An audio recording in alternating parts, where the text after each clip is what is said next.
next, and I'm going to, just for the sake of argument, We're live. we're live, but I'm Good going to, job. Good job. I appreciate that. I am going to make you co-host just in case I have had some technology hiccups. So welcome everybody. Of course, this is a YouTube live. This is Conversations with Mitch Graydon and your co-host, Dr. Keith McNally. And we were here last week, and so we're trying as best we can to do this as a weekly event. The time may change and it's a bit later on in the day because Mitch had some car trouble. You got invaded by a hailstorm, but maybe we could save that for another That's another conversation. day, man. That is That's another day. another Yes. conversation altogether. Yeah. So I appreciate you coming back. And so at the tail end of our conversation from last week, we were diving deep into some content, and then we switched to some I am statements, which we really didn't get to, but we thought it important enough to talk about. And so we're both going through this growth process, and me especially because of some recent, suicide attempts on my life, and I've made five of them in the course of being an adult male. And for both of us suffering from various types of mental health concerns. I won't necessarily call it mental illness, but at the very least, some things that will always be a part of us, and we always have to find some navigational tools to make our life work and make it valuable enough that we want to live it. Um, so we started talking about I am, and we pulled that from biblical context, but it may go beyond that, and that's okay. Mitch, talk to me about what you understand the I am statement to mean and why it's so valuable, please. Yeah. So let's go back to the ancient biblical story. Um, we're not worried about if it's a true story or not. We're going to focus on what truth we can take from it. It being a true story or not really doesn't really matter or not. So there's this story where the people of God, the Israelites, are in captivity in Egypt. That's how the story goes. Mhm. And God, Jehovah Yahweh, um, rises up a man named Moses. That's a whole nother interesting story in and of itself, of kind of how Moses came to be, the character of Moses came to be. So Yahweh raises up this man, Moses, to be the deliverer of the people. Mhm. And so Yahweh, Jehovah, God and Moses are having these conversations. And Yahweh is telling Moses the plan and basically telling him, here's what you're going to do and here's what's going to happen. And Moses keeps giving Yahweh these excuses. He's I giving can't some talk very pushback. good. I'm not dependable. I'm not the person you should be selecting. So it's a very human story, right? That we all make these excuses and we're not sure when it's time to take a real courageous leap of faith. We kind of all kowtow to our own demise, right? So Moses is completely self sabotaging the whole situation. And And finally, Jehovah's Yahweh, not taking it. And he's not. yeah, Yahweh's like, I'm not doing this. Like, this, you're my person, right? You're the one that's going to deliver the people. You're the only one. Mhm. And so, as they're having these conversations, Moses finally comes around and says, okay, fine. If I go do this, what am I going to tell the people? I don't have an army. I'm just one person. And so, at the end, kind of long story short, after all these encounters, time passes, and God tells Moses the plan and shows him what miracles are going to be happening, and then the plagues and et cetera, et cetera. Mhm. So Moses finally says, okay, Yahweh, the mighty Jehovah, who do I tell the people? Notice the question isn't who do I tell the Egyptians? The question is who do I tell your people, the Mhm. Israelites, who sent me? So there's one thing to have to get past the massive Egyptian army and the government. There's another thing to get these millions of people to trust him enough to leave. Okay, so logistically, again, we're not going to worry if the story is true or not. What we're focusing on are the truths of the story. So it's a logistical nightmare. So Moses knows this and it's like, okay, who am I going to say sent me to deliver you? I'm just a person. They don't know me.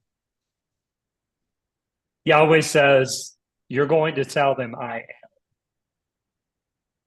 sent you. Okay, so my question is, what does that really mean? And I know in the culture I grew up in, no one questioned it. It was just like God said I am, because you didn't question God. Well, as I've grown and as I've aged, I question most everything. So my question is, okay, what does that really mean? What I've come to is the I am statement is meaning the essence of who you are, Moses, is enough for the people to trust you. The essence and the presence you can. I don't think Yahweh was talking about their self. I think what they were telling Moses is you are enough. Your essence is enough. If you show up to deliver the people and to help them escape captivity, that is enough. And so when you think about it from that perspective, it really changes the story, because the story I was taught, and most people are taught in cultures of Christianity and bibliology, is God is talking about God. You're going to tell them, I am who I am. I am the one that sent you.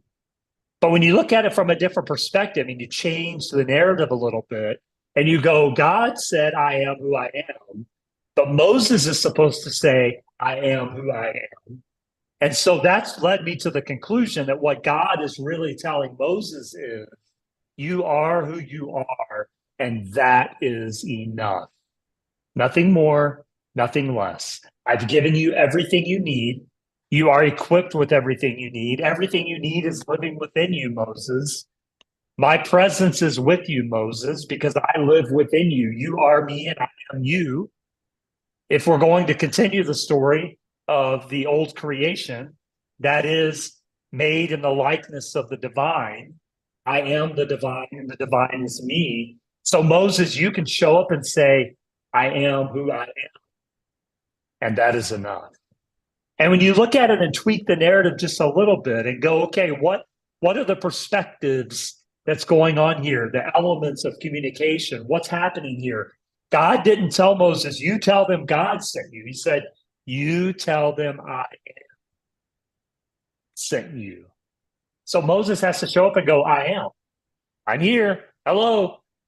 Here we go. Here's the plan. And that's a really interesting thing to consider. If the divine is telling us, if the universe of love is telling us, you are enough, I am, period, that really changes the game on self communication.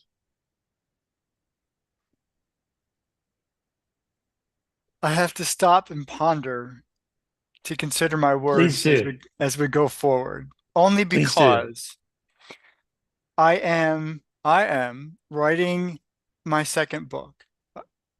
I'm a veteran. Good job. Good I, job. I appreciate that. I'm a veteran. I'm a U.S. Marine Corps veteran who struggles with suicidal ideation and criteria post-traumatic stress. Some of this, as I am uncovering who I am, who Dr. Keith McNally is, who Keith McNally is, the gentleman on the other side of the camera here, has identified in my own life what current culture in this kind of mystic space that we're kind of dabbling into a bit in terms of false beliefs. Now, I'm not Hmm. even contextually comparing false beliefs with what you just said, Yeah, but there are ways of looking at ancient text, whether it be divinely inspired or it's some other contextual element of human sure. history, all that's good. But folding back to the whole I am, I think there's credibility and validity to what you're saying because in our own space, we have to create that. We have to Mm. create for ourselves who the I am truly is. Now, most Mm. of us identify with roles that we play in life, whether we're given Yeah, to I'm a them. dad, I'm a I'm a dad. brother, I'm a Yeah, spouse, I'm a businessman. Yeah, yeah, yeah, all those things yeah. become because of our social relationships or familiar relationships. But that doesn't necessarily identify who I am really is. Our Uh, essence. our essence, our Yeah. energy, our spirit, our consciousness, our awareness, even to the very fact that I am alive, Mhm. is valid enough to say, I am important, I am of value, and I am a person of purpose as I live and breathe. And your words, I exist. So when you fold back or peel back those layers, I'm trying to use some of the vernacular you typically use with me in conversation, is that we have to come to that space to fully appreciate who I am really is and be comfortable Yeah, with that. yeah. And to dive even deeper, excuse me. I was sitting in my condo one day. Work has been slow of late, really over the last year and a half. So I have really good work going, but I don't have a whole lot of it right now. And that's okay. So I was sitting in my condo one day on a slow day with not a whole lot to do. I had already gone to the gym. I'd already done my little hobby things, and the day's not even halfway through. And the thought struck me, am I okay with just existing? Is that enough? Because it should be. So the problem we run into is we are in a culture, and this is a human problem, it's not new, but we are in a culture of doing.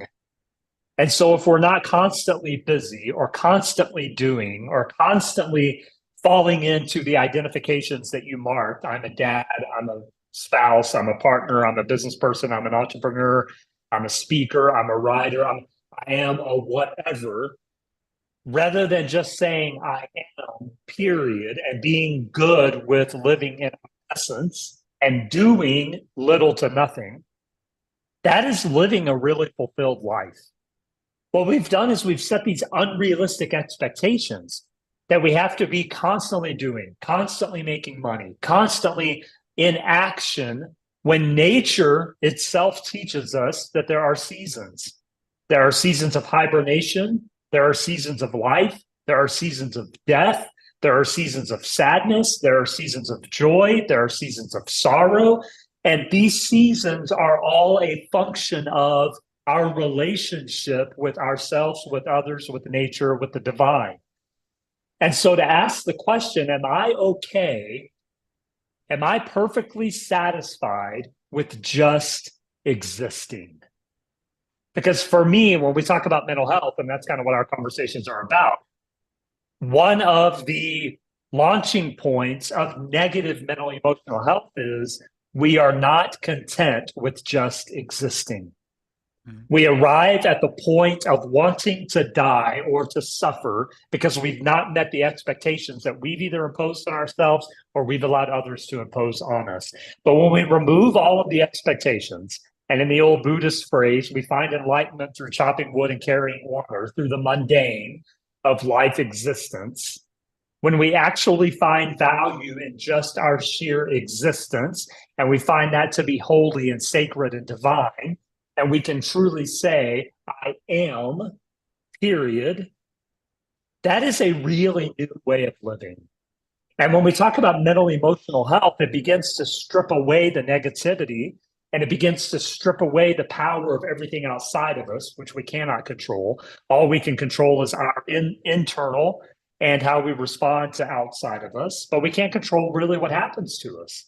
But that's what we get so caught up in is the drama of what's happening to us rather than allowing the divine and the sacred to work through us and for us. And I think when we go back to the ancient story of Yahweh, Jehovah God, and Moses having a conversation, Moses is making all of these excuses that we make of all of these things he can't control. And Jehovah says, just simply be. Like, that's enough. Well, who do I tell him who sent me? I am your essence. And so when we talk about essence, then the next question is, okay, where and how do we find our essence? Because we live in a world that is so noisy and we live with so many imposed expectations that we have to begin to strip away the layers of the onion and find the core and go, okay, so how do I find my essence? Because we're not taught that. In fact, I would argue that we're taught our essence as we grow into adulthood. The little Mhm. girl that wants to be a ballerina, or the little girl that wants to be a professional athlete, or the little boy that wants to be a scientist, or the little human that's just trying to explore and find their identity, whatever it looks like. And they're told, no, you can't be a ballerina. You can't be an astronaut. You can't be a movie maker. You can't be something that we don't understand or can't comprehend. No, you cannot be those things. And what that is a fearful adult pulling away the essence of the childlike mind, the innocent mind, the beginner's mind, the mind that actually knows its essence, the creative mind. And our whole system is set up in modern world to completely destroy the essence of the childlike mind, of the beginner's mind. And you see it when you introduce yourself to people. The worst question that everyone asks is, hey, so what do you do? What do you do for a living? That's the first question everyone asks, and it's the worst question. But the reason people ask that is because they don't know what else to ask, and they're not sure they want to swim in the deep waters. What I love is that we can have introductions and new relationships that jump into these conversations.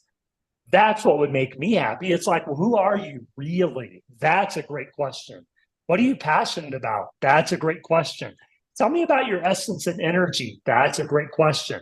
But we can't go to an icebreaker and ask those because they're uncomfortable and they're different and they're essence driven type questions. And they bring about essence driven information. But that's what makes really deep relationships. And maybe that's what we should change the conversation around as we move forward with these weekly or as frequently as we could have them conversations, is to become comfortable in that question. Who are you? What are you passionate about?